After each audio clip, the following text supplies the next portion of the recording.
केंद्रीय मंत्री नारायण राणे के बेटे और पूर्व सांसद नीलेश राणे का राजनीति से संन्यास का फैसला जो है वो आया है। एक्स पर उन्होंने इसको लेकर लिखा है।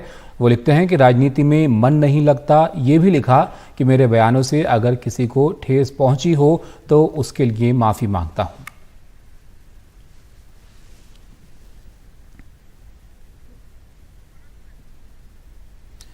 तो यहाँ पर बड़ा अपडेट जो है वो यहाँ से आया है। हमारे सहयोगी रौनक हमारे साथ जुड़ गए हैं। रौनक, बताइए क्या वजहें हैं इनके इस्तीफे की और ये क्यों इनका मन अब राजनीति में नहीं लग रहा है?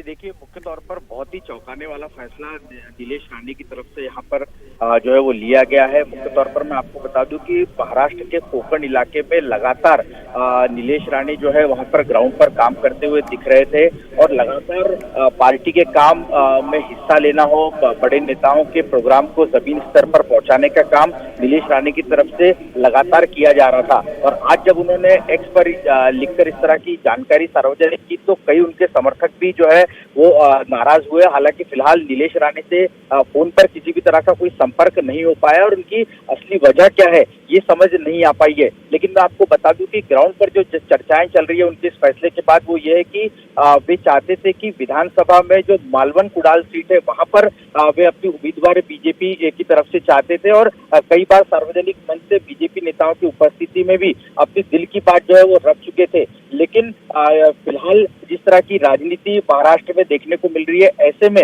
बीजेपी उन्हें सिंधुदुर्ग रत्नागिरी की जो लोकसभा सीट है वहां से फिर एक बार उम्मीदवार बनाने की चांस में था और कहीं ना कहीं वो लोकसभा का चुनाव नहीं लड़ना चाहते। और शायद ये एक बड़ी वजह मानी जा सकती है कि उन्होंने राजनीति से संन्यास लेने का फैसला किया। हालांकि अधिकृत तौर पर अभी इसे कहा नहीं जा सकता क्योंकि नीलेश राणे से हमारी फोन पर बात नहीं हुई है। मैं आपको बता दूं कि राणे परिवार की अगर बात की जाए तो जो कोकण इलाका है वहां पर उनका एक अपना अच्छा खासा दबदबा रहा है और जब से वे बीजेपी में आए हैं उनके भाई भी स्थानीय विधायक है, पिता राज्यसभा से सांसद है, केंद्र सरकार में मंत्री है। और नीलेश राणे की अगर बात की जाए तो ग्राउंड पर अच्छी खासी पकड़ जो है उनकी मानी जाती है। ऐसे में निश्चित तौर पर न केवल राणे परिवार बल्कि बीजेपी के लिए भी एक बहुत बड़ा झटके के तौर पर उनके इस फैसले को देखा जा रहा है। अब देखना महत्वपूर्ण होगा कि देवेंद्र फडणवीस जैसे जो नेता है जो कि महाराष्ट्र के प्रमुख बीजेपी के नेताओं में जिनकी गिनती होती है, वो क्या नीलेश राणे के इस फैसले से अवगत थे, क्या वो इस पर बातचीत करेंगे, क्या वो अपने फैसले पर नीलेश राणे पुनर्विचार करेंगे। ये कई ऐसे सवाल है जिसका जवाब आने वाले कुछ घंटों में मिल सकता है।